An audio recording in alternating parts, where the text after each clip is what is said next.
Assalamualaikum warahmatullahi wabarakatuh. Perkenalkan, nama saya Umarara. Hari ini saya mau nemenin seseorang untuk sharing. Sharing apa ya? Sebelum kita tahu dulu sharingnya tentang apa, mending kita kenalin dulu deh pematerinya siapa. Nah, pematerinya bernama Teh Yulianis. Yuk, kita panggil dulu Teh Yulinya. Silahkan Teh Yuli untuk memperkenalkan diri. Teh Yuli? Teh Yuli mana ya? Teh Yuli? Teh Yuli? Oh iya, lupa. Teh Yuli bakal keluar kalau kita tekan dulu tombol merah di bawah. Ayo kita tekan dulu tombol merah di bawah yang ada tulisan subscribe-nya. Klik ya. Ayo kita klik sama-sama. Klik. Nah, ini dia Teh Yuli. Silakan Teh Yuli. Halo, assalamualaikum Mbak Rara. Makasih ya udah manggil aku dan udah tekan tombol subscribe-nya. Terima kasih juga teman-teman sudah menekan tombol subscribe-nya. Dengan menekan tombol subscribe, kalian sudah mendukung channel kita untuk lebih bisa bermanfaat luas lagi. Terima kasih.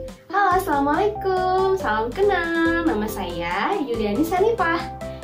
Nah, saya itu siapa ya? Gimana Mbak Rara? Iya, coba kenalin dong. Teh Yuli itu siapa? Teh Yuli itu apa sih kegiatannya? Oke, saya akan mulai kenalan dulu ya. Santai aja ya teman-teman kenalannya. Nama saya Yulianis Hanifah. Saya adalah seorang ibu, seorang istri, dan juga tim fasilitator talent mapping di The Miracle Academy. Saya konten kreator di YouTube Motivation Family, Kartun Daily Muslim, dan dan juga saya seorang reseller LA Gold. Gitu. Nah, buat teman-teman yang baru kenal saya, salam kenal ya. Semoga pertemuan ini menjadi keberkahan, kebermanfaatan buat kita bersama gitu. Apalagi yang mau ditanyain? Udah deh segitu aja. Nah, terus aku mau nanya nih, Teh Yuli, judul hari ini apa katanya? Kita mau ngebahas sesuatu. Judul hari ini kita akan ngebahas tentang Together Till Jannah, insya Allah.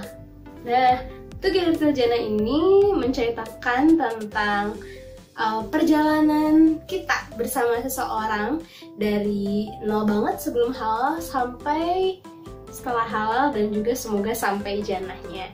Gitu ya teman-teman. Wah, seru banget. Aku pengen deh rasanya Together Till Jannah bersama Abi Isan. Abi Isa kan punya aku. Abi Isa yang di karakter kan punya aku. Itu punya aku tahu. Oh iya udah deh, kalau punya aku yang di dunia nyata namanya Kang Faisal atau Mas Faisal ya. Oh ya, saya punya suami saya seorang animator. Lanjutin ya perkenalannya sedikit-sedikit. Suami saya seorang animator dan beliau adalah yang membuat Umarara ini. Umarara ini karakter dari saya pribadi sebetulnya gitu. Jadi kita berkolaborasi, berdakwah bareng di dunia digital. Mohon dukungannya ya. Jangan lupa subscribe YouTube kita. Oh iya, jangan lupa juga subscribe YouTube-nya. Ini nih, Umarara, apa nama YouTube-nya? Oh iya, nama YouTube aku namanya Kartun Daily Muslim. Jangan lupa subscribe juga ya teman-teman. Makasih. Yaudah kita bahas langsung aja Teh. Bahas Together Till Jannah versi apa sih? Together Till Jannah tuh maksudnya ini menceritakan tentang apa sih Teh gitu. Nah, jadi sebenarnya gini kan, ada banyak banget yang request tentang bagaimana kita bisa bersama pasangan kita tuh sampai jannah gitu. Bagaimana menguatkan niat kita berpasangan itu untuk bersama-sama sampai surganya Allah gitu. Nah, saya akan membahas dikit-dikit ya, tapi dari mulai tentang cara kita dulu menjemput jodoh itu bagaimana gitu ya, supaya niatnya lurus gitu kan. Boleh-boleh yang pertama Teh, yang Together Till Jannah. sebelum halal, maksudnya bagaimana caranya. Nah, jadi gini, yang pertama, teman-teman kan sebelum punya pasangan, jadi kan teman-teman sebelum menikah itu kita kan sebagai seorang wanita ya, di sini saya akan berbicara sebagai seorang wanita, dan cerita ini juga berdasarkan pengalaman juga ya, gitu, pengalaman dan riset beberapa pengalaman orang lain yang menjadi pelajaran hidup buat saya, gitu. Jadi begini, biasanya kan kita ketika pengen menikah tuh logikanya dulu, kalau nggak pacaran dulu, nggak mungkin kan kita punya pacar, nggak mungkin kan kita bisa nikah, gitu kan kebanyakan pemikiran orang gitu. Namun ternyata alhamdulillahnya qadarullah, setelah belajar beberapa ilmu gitu ya, agama, masalah pranikah gitu kan, parenting, tauhid gitu lah ya, keyakinan diri juga, gimana caranya kita tuh yakin sama diri kita dan Allah, maksudnya yakin kepada Allah kalau kita tuh akan diberikan jodoh yang terbaik versi kata Allah gitu ya, versinya Allah gitu ya untuk kita, bukan yang terbaik menurut kita gitu ya, karena kadang banyak sekali kan yang menurut kita itu baik, ternyata kata Allah tuh belum baik gitu kan. Dan itu pun ada di Al-Quran kan, surat apa coba Umar Rara? Quran surat Al-Baqarah ayat berapa ya? Ini nih di bawah ini ayatnya. Nah itu ya ayatnya, sambil dibaca ya teman-teman. Nah jadi ternyata dari pencarian jodoh pun gitu, dari bagaimana cara kita menjemput jodoh pun itu menentukan bagaimana niat kita menikah, bagaimana niat kita untuk mau ke jannahnya Allah gitu ya.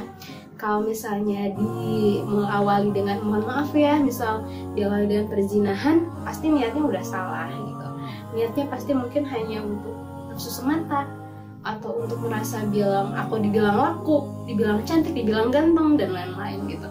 Dan nauzubillahnya banyak yang setelah melakukan perzinahan itu menikah dengan atas dasar ya udah nikah aja gitu kan, nikah aja udah kejadian. Nah itu tuh niatnya udah salah gitu ya, udah kayak udah kejadian gitu, itu udah bener-bener niat karena Allahnya tuh nggak ada. Dan fokus di sini, fokus kita dalam mencari jodoh, dalam ikhtiar menunggu jodoh pun gitu ya, biasanya wanita ada yang menunggu dan ada yang menjemput ya.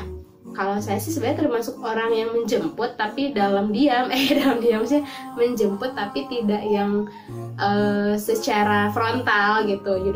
Jadi menjemputnya dengan cara ke kajian, ke seminar, maksudnya tuh dengan memperbaiki diri dulu gitu ya. Kan walau alam ya, kalau ada di kajian atau ada di tempat seminar, dipertemukan sama Allah ya, qadarulahnya dengan bagaimana caranya, berarti itu udah jalannya. Dan kita pun akan berusaha untuk bagaimana caranya supaya Allah tetap ridho gitu. Meskipun belum bertemu sebelumnya, belum kenalan sebelumnya, dan alhamdulillah itu terjadi kepada saya gitu. Nanti ya kalau bahas itu panjang.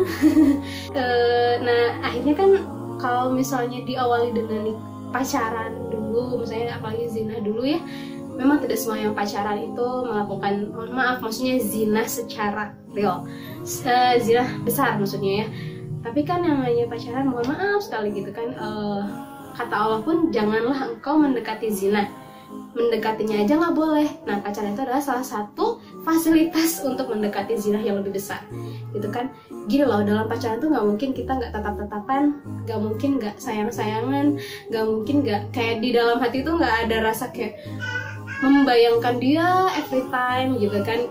Kayaknya nggak, mustahil banget gitu. Karena mohon maaf ya, saya bukannya mau menyebarkan aib saya, saya juga nggak maksud munafik juga. Saya juga termasuk orang yang dulunya tidak tahu ilmu pacaran, tidak tahu ilmu cara menjemput jodoh dengan cara yang Allah mau. Jadi saya melakukan sempat pacaran gitu maksudnya, tapi alhamdulillah pacarannya di zaman-zaman masa-masa SD gitu kan, masa-masa SMP aja gitu kan, cinta monyet. Jadi alhamdulillahnya Allah masih lindungi gitu kan, tidak sampai ke hal-hal yang nauzubillah gitu ya. Itu pun sudah membuat saya deg-degan sebetulnya, karena saya selalu dikasih tahu sama guru gitu, selalu di guru ngaji selalu ada mengingatkan kita untuk jangan mendekati pacaran itu zina gitu kan. Itu udah terngiang-ngiang, tapi karena kita tuh lahir di zaman yang ketika kalau nggak pacaran tuh kayak ih lu cupu banget deh gitu, kalau nggak pacaran tuh kayak ih kamu nggak laku ya. Nah itu malah kebalik, jadi terbalik lah, kayak dunia terbalik gitu teman-teman. Tapi alhamdulillah setelah mengalami kegagalan dalam pacaran gitulah ya, biasa dibilangnya ketidakenakan dalam pacaran, saya mulai sadar kayak, oh mungkin ini kenapa kata Allah nggak boleh pacaran, sebabnya ini, sebabnya itu, dan manfaatnya banyak banget gitu. Dan itulah salah satu keyakinan saya untuk menjauhi pacaran. Dari semenjak mau ke SMK ya sampai ke mau nikah, alhamdulillah saya belum pernah punya status sih sebenarnya, belum pernah punya status pacaran dengan siapa yang benar-benar berdua kemana-mana gitu. Tapi yang namanya fitrah untuk mencintai ada gitu. Tapi alhamdulillah Allah masih jaga saya gitu untuk tidak pernah berduaan kemana-mana gitu. Dan dari situ tuh saya mempelajari ilmu bagaimana sih cara Allah suka untuk kita biar nikah. Dulu mikirnya nikah cepat ya teman-teman, tapi ternyata nikah itu bukan balapan. Nikah itu adalah dimana kita siap kata Allah, dan diri kita juga benar-benar mempersiapkan gitu. Jadi benar-benar persiapkan secara mental, secara fisik, secara ilmu agama yang terutama, dan secara ekonomi gitu. Dan emosional kita juga kita juga harus banyak belajar ilmu tentang mengelola diri kita gitu, supaya nanti kedepannya setelah berumah tangga, nah selanjutnya ya, setelah berumah tangga kita nggak gampang dikit-dikit aku minta cerai, aku mau pulang ke rumah orang tua, aku mau pergi dari rumah, dan segala macam. Nah lanjut ya, yang kedua,